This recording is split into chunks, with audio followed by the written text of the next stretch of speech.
What is good, YouTube? Warstu here with a video on Microsoft to buy Warner Bros. Games. Now, this morning I was tagged in a bunch of posts on Instagram about Microsoft buying WB Games.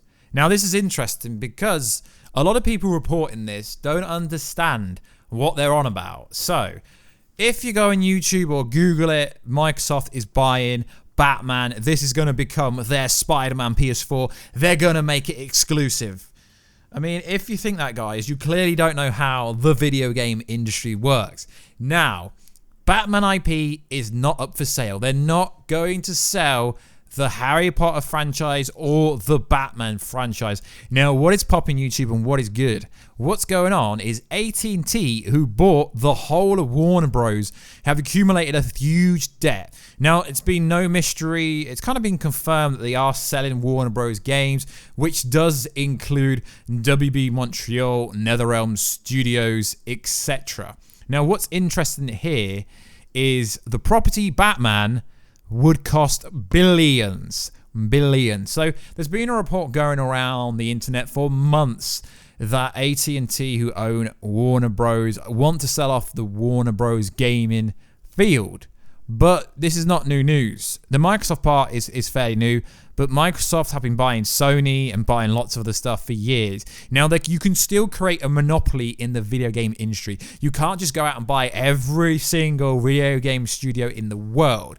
So, Take-Two, EA, Activision Blizzard, loads of companies have been looking at this. But what's interesting here is the rumor that came about months ago is that they want $4 billion. $4 billion. Now, let's just put this into a wide picture. It cost them $2.5 billion US dollars to buy Minecraft. You know, one of the biggest games in the world, for microtransactions, for DLC, for basically just spending money on absolutely nothing, just like Fortnite. So, you're going to tell me that Microsoft are going to spend more money on Warner Bros. Gaming than they did on Minecraft. Now, as everyone knows, Microsoft is one of the biggest companies in the world. It's estimated that it's got a net worth of something like $1 trillion. But if you actually look at Xbox themselves, reported last year, they reportedly are worth around $500 billion, okay? For the games company. I'm not talking about Microsoft as a whole, because that's a bit unfair here where we're talking about gaming, because literally Microsoft Office, Microsoft Word, Microsoft operating system literally comes on most of the operating systems on the computers in the world. Obviously, there is Mac OS and there is Linux. There is other operating systems, but mostly speaking, a lot of people use Windows. So Microsoft is a giant of a company. But you've got to look at the games that they produce. Batman Arkham, cool game, Rocksteady. Then you got the likes of Mortal Kombat and Injustice. They both have new games coming out from NetherRealm. So realistically, Microsoft would have to weigh up, would it be worth buying it? And then you've got to pull in their ridiculous Game Pass, which I absolutely freaking hate. I'm a believer that you should buy the game and not rent it.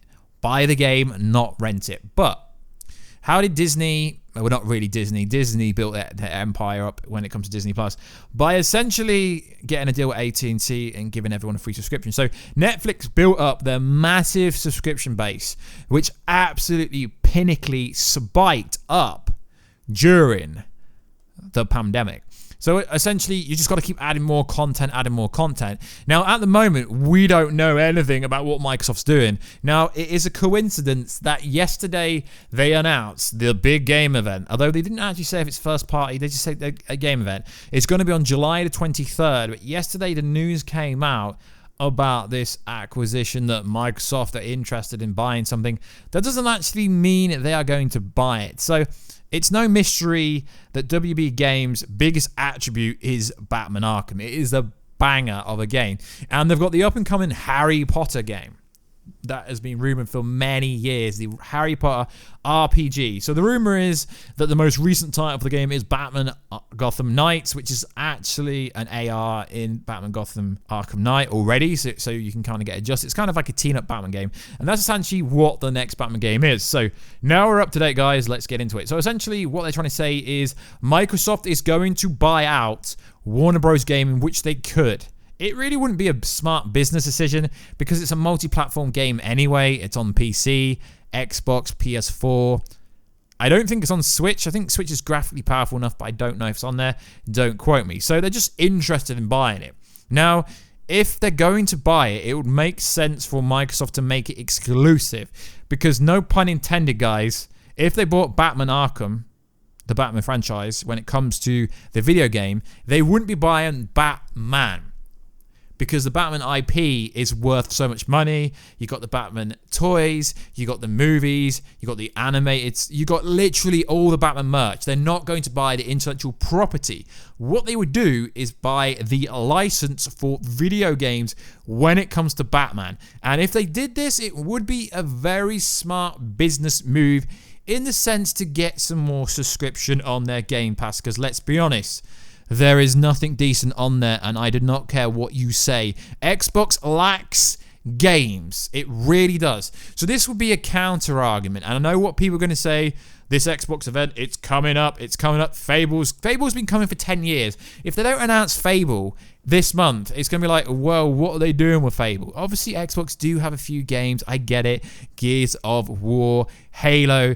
But let's be honest, guys. They have not been relevant since Xbox 360, have they? No. So would it be worth spending $4 billion, and it would be their biggest purchase of a studio ever, for Rocksteady and NetherRealm? Rocksteady hasn't really released much recently, as they are working on the Batman game, and they've already got this game. It's already there for PlayStation, for Xbox, for PC. So if they do buy it, it won't make a difference because this game will still come out. They're not going to have a PlayStation version of the game and most likely PS5 and, you know, Xbox Series X version ready to go and be like, no. Now we own it. It's not going to PS4. Microsoft care about one thing. And I say Microsoft because Microsoft run the company. Phil Spencer might be head of Xbox, but we all know who runs it. They care about one thing, not delivering good games, making money. Now, I'm going to get attacked in the comment section, but this is just how I feel. And to be honest, guys, for full transparency, I've got a Switch, I've got a gaming PC, editing PC, I've got an Xbox, I've got a PS4. The only, to be fair, I don't have a Stadia. I've got everything, guys. So I do prefer my Switch and PS4 over the Xbox because until they bring the next Fable out, there isn't really much over there. So from my standpoint, it literally makes no sense for them to buy the IP and then not release it on the PlayStation, because then you're missing out on all the PlayStation sales. You really are, because I tried to look into the stats and it claims that in terms of purchases, they've sold more versions on the PlayStation. I'm not on about downloading it on Game Pass for £5 a month. I'm talking about actually buying the game, like physically buying it. So according to this, on the launch, Batman Arkham Knight, this is going back from 2015 when it first came out. It sold 5 million since launch in 2015, and the game came out in 2015. And they do have other titles. They have like the Lego games, they have Mortal Kombat, they have Injustice. But realistically, guys, the game that bangs is Batman, the Batman game. So it would be a very clever move for Xbox. But I don't think because Xbox have this mantra that all games should be playable on any device, regardless, even if it isn't our own device. Hell, Xbox would probably want their system to run on a Game Boy if it could. But obviously that's never going to happen. So from my standpoint, I don't think this is going to make any difference. But if they do make it exclusive, then we just have to get it on the Xbox. And then they will actually have a property to do it. But like I said, Take-Two is a very big company. EA, to be fair, I would not want them to touch EA. Activision Blizzard. To be fair, I think Take-Two or Xbox would be the better companies to get this, because EA is just all about microtransactions. But I don't really get what you could do on Batman, because there is like 21 DLCs for Batman Arkham Knight, but it has been out over 5 years. Now, this has been a massive talking point in the community, but there's a lot of PlayStation YouTubers who have been tagged in their videos saying, oh my God, it doesn't mean anything for PlayStation. It really does not mean anything for PlayStation. Don't get worried, because Batman Arkham, it's not a PlayStation franchise. It's a multi-platform franchise. So that means it's on literally everything. Now, realistically, if they were to stick every game on every console, there'd be no point. Now, there always is this standpoint argument in gaming that you should be able to play Horizon Zero Dawn on any console. No, that's like saying everyone's house is going to be the same. That's like saying everyone's going to look the same. Both consoles need something to make them stick out. And if Batman Arkham is going to be, or Batman, the new Batman Gotham Knights, is going to be what they have to make them stick out, really?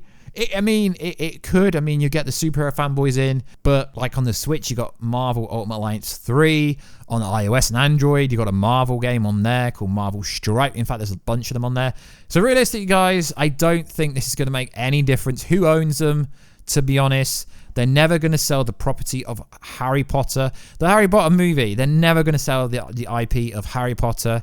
They're never going to sell the IP of Lego, I don't think. And they're never going to sell the Batman IP. It's just worth too much. Now, it is a report going around, and I believe it does have some precedence, but it's not going to make any difference, guys. It really won't. Now, the Harry Potter game is rumored to be an open RPG, and it will be online. So even if this does happen, could 2020 get any worse? Could it? Probably not. So it doesn't make any difference, guys. Mortal Kombat 11 bangs in terms of DLC. They released so much DLC for that. If they were to buy NetherRealms, Rocksteady, WB Gaming, etc., then miss out on all the DLC. Because as great as your Game Pass is, DLC is not included on Game Pass. The amount of DLC that is released with Mortal Kombat 11, they've got Mortal Kombat 12, they've got Injustice 3. The amount of DLC they launch, that ain't going to be on your Game Pass either way. So like always, guys, this is just to tell you, don't worry about whoever is buying WB Games. It is not going to affect the next Batman game being a multi-platform game already, because what they're working on now, it's already for the current generation. If they are in negotiations to buy them, it would make them look really bad if they're like, yeah, now we got it, you're not having it on PlayStation. Because most people who have a gaming PC, they just get it on PC anyway if they don't have an Xbox. So it is interesting. Would they spend more money than they did acquiring Minecraft? No, because the return is going to be nothing like that. And we know in the next few months, we will be getting Injustice 3. That is going to be revealed. We will be getting this Harry Potter game, as you were all supposed to be revealed at E3 2020. But we know at some point, we know we've got the big DC event this summer where they will reveal this Suicide Squad game, this Gotham Knights game, or the Batman Arkham Legacy game. I mean, I'd prefer Batman Arkham Legacy, really, because that sounds more interesting. So like always, guys, don't get worried. I do cover a lot of gaming content on this channel. We cover mainly pop culture stuff. And these are not just guesses. I actually know this stuff. I know how it's going to go down. But Warner Bros. Gaming division being sold to the highest bidder, it's not going to make any difference. It will still be multi-platform. I don't think Batman game has as much pull as Spider-Man PS4, unless they're going to really improve it. Because as great as Batman Arkham Knight was, there was a lot of issues. There was a lot of tedious stuff in that game. But like always, guys, please like, subscribe, and comment. I'll get you in another video very soon. But first, follow me on twitch.tv/Warstu. I will be streaming a lot more in the next coming weeks as we crank out this gaming content, as there is a lot of cool gaming stuff that you guys like me to talk about. So like always, guys, I'll catch you in another video very soon. Catch ya later.